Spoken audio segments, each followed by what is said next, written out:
Alright guys, welcome back to VALORANT News. So much reaction to NRG being crowned champions in remarkable fashion yesterday. Boaster giving his reaction to the devastating loss for FNATIC, talking about his future in VALORANT as well, and big drama in the reaction, certainly from the Bonkar side, in terms of some of his critics earlier on this season. Lots to get into, very much into your thoughts in the comments. Hit the like button if you enjoy, subscribe if you're new as always. We are going to begin here, because there's a new agent. Now, look, VALORANT are at it again, and I think we've talked about this for some time, and there is a general feeling that because VALORANT is adopting the League of Legends model of, okay, we need new agents so we can sell skins and, you know, etc., there always needs to be added more to the game.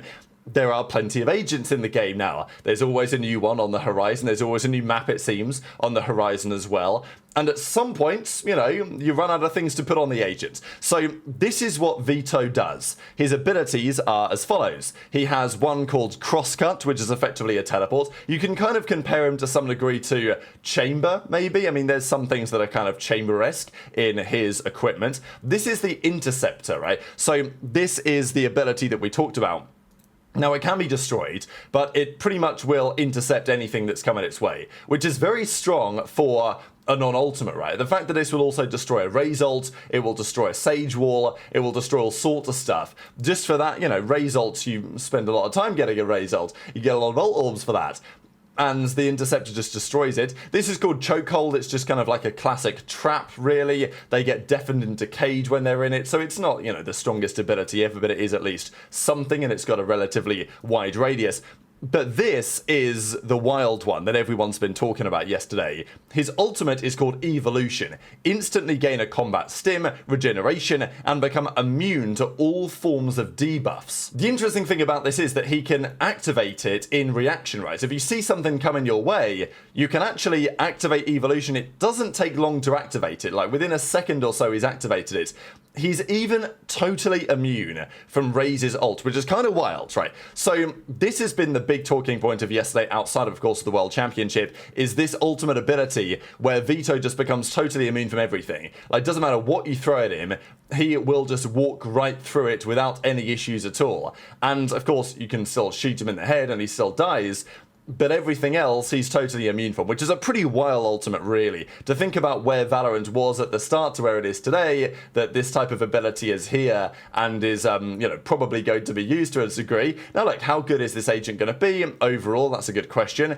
It doesn't appear that he will be immune from every ultimate, right? Like, the Raze ult won't kill him. The Brimstone ultimate won't kill him either. Brim ult, nothing doing, right? He just walks right through it. I'm assuming that Chamber ult will still kill him, and I'm guessing that Neon ults probably still kills him, maybe among others. But yeah, I don't know. What do you guys think about that? It's very interesting. We got some reaction here from Frost, of course, former coach of Talon, looking for a job now, new season. Hopefully he can come back to the Americas, maybe. He's an entertaining character. But as he says, this new agent is a worse version of the power creep that Hiko complained about and got made fun for. That ultimate is an abomination. It shouldn't exist. BKB, which is, I think, an ability in Dota, which basically makes you immune from stuff. This in VALORANT breaks every fundamental principle of what they initially called Project A. Pretty funny, right? Because the whole idea initially was abilities won't kill you. Well, now they actually won't kill you because you've got an ultimate to stop it. He reckons it's an abomination. So, yeah, I don't know. What do you guys think about it? That is the new agent. Let's talk about what happened yesterday. The World Championship is over. There's also this brief update. The teams that qualify. So if you're a Challengers team, if you guys aren't familiar with this, 2026, this is how it looks. Challengers teams can actually qualify for the Stage 2 playoffs, which gives them a chance to qualify even for Champions if they were to, let's say, win or do very well at the playoffs. Even if they just qualify, they'll receive a $75,000 stipend, which is pretty massive actually for those teams. So Ascension disappears, but this is the alternative, right? At least for 1 year as they renew the partnership contract in 2027. But let's talk about the World Championship result because, look, I'm not going to say it, but I'm going to say it.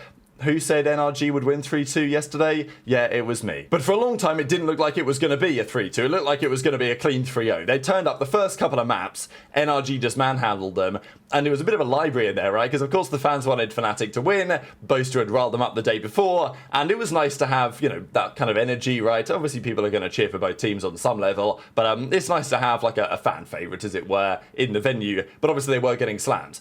They go up 2-0, NRG, they crushed them the first couple of maps. It looked like FNATIC were just going to completely roll over and die. They went down 11-1 then on the Abyss before bringing it back, taking it to an overtime and winning the game in just unbelievable fashion. And I think what impressed me so much about NRG is that having lost that map, I still thought they could win it, right? Which, like, for most teams, losing in that scenario, you're 11-1 up on the verge of winning the World Championship and you bottle the map. You know, you've got to be furious. But the fact that they were able to mentally regain from it, I think Som said afterwards that they pretty much said in their team chat after the map, they were like, damn, you really thought we were going to 3-0 FNATIC? Of course it was going to be tough. And, you know, they then lost the next map before clutching up on the final one.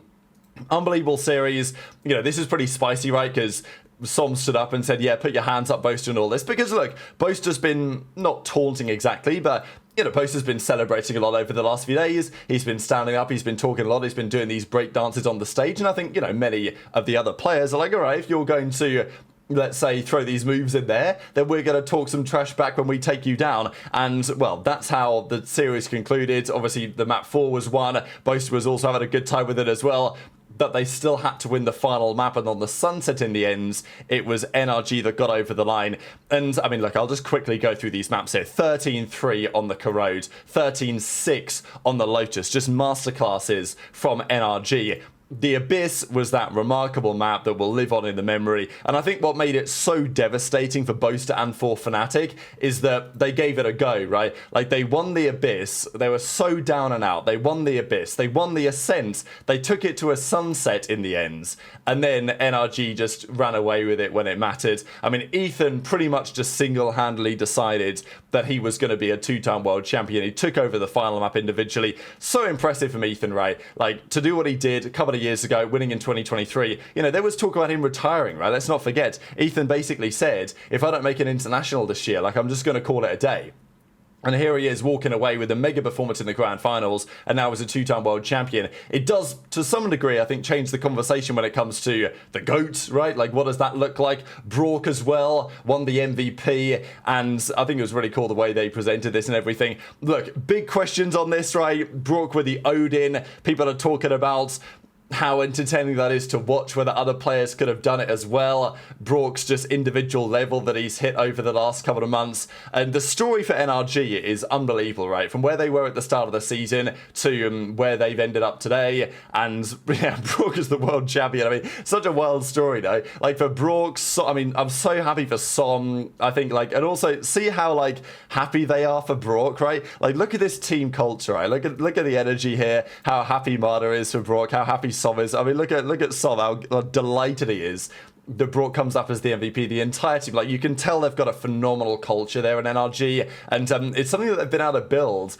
over the last few months. That is to the credit, I think, of everyone that's part of that organization, because when this team was first formed, especially when they dropped FNS and Brook came in, it was like, okay, there's, you know, some optimism here, maybe they can do something. They had some decent results, but it's a bit up and down. But as I've said multiple times over the last few weeks, every series they play, it feels like they were just getting better, which is why I was confident they could win it, right? Like, even when they were winning series and being impressive this tournament, people still thought, it's not, you know, it's not going to be enough. They're still not going to be able to get over the line. But we know that the Americas at the World Championship have a great record, right? Loud have won there, EG have won there, and now NRG have won there as well. And NRG just put absolutely everything together. So really happy for all of the guys on that team. Scuba, world champion. I mean, it's so many remarkable storylines in here for this team, and as Som says, can't believe it. I'm so happy for Som, right? Like, it's such a great story, because, you know, it wasn't long ago we were talking about maybe Som would just call it a day. Maybe he would just retire and go and, you know, stream. Maybe he still will, I don't know. But, like, it's, yeah, so I'm really happy for Som. Like, I'm really happy for all of these guys. I also I mentioned it the other day, the tweets that Brook and Marta and those guys were doing, it was pretty clear that they weren't getting ahead of themselves. It was step by step, and even after they win, Brook is like, thanks for the support. Words can't describe my feeling. It's not, you know, like, this guy is still locked in, you know, and I was just very impressed by that. This was an amazing moment, actually, on the TENS and FNS watch party. Can see the stage in the background here, but this is when Som comes up to celebrate with his good friends and former in-game leader, and it's a really nice emotional moment here. Actually, I mean, you guys can just about see it. It's slightly out of shot, but yeah, Som sits down and has a nice little emotional moment and chat with everything. I mean, you can see how much it means, right? All the work these guys have put in. So great stories yesterday. Of course, there has to be a winner.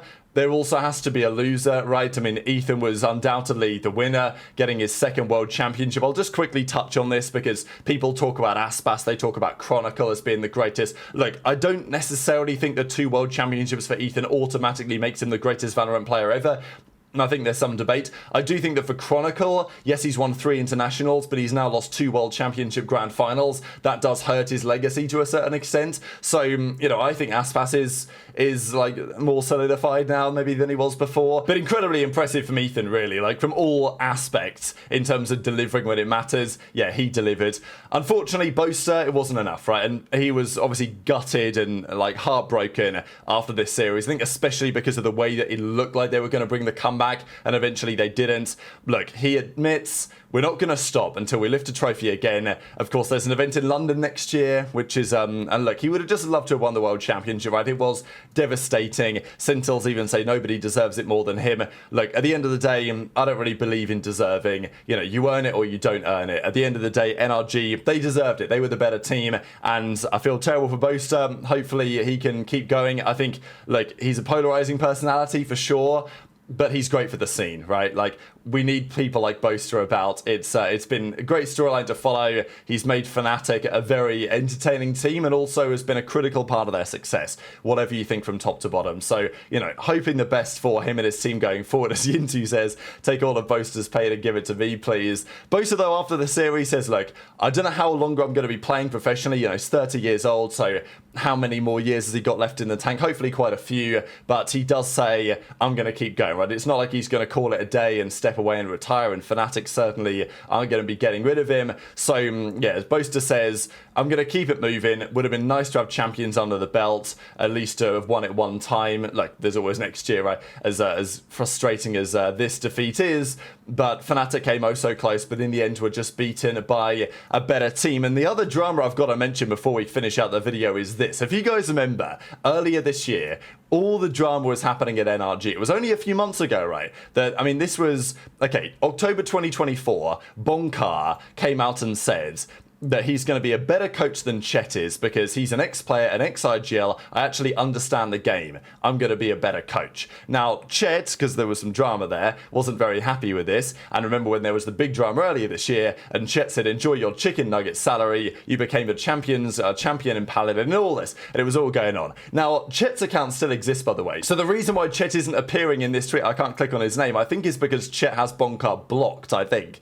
Which is why I don't think, like, it was actually added in properly.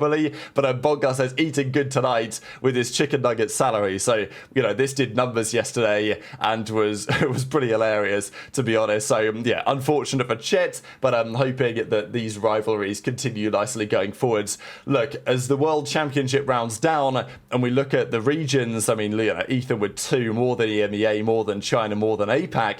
We've got to talk about what happens next, right, in terms of Rostermania. It's not going to be a conversation we're going to have today, but in the coming days, there's certainly going to be a lot to look forward to. So very much interested in your thoughts in the comments. Hit the like button if you enjoyed. Subscribe if you're new. Take care, and I'll see you next time.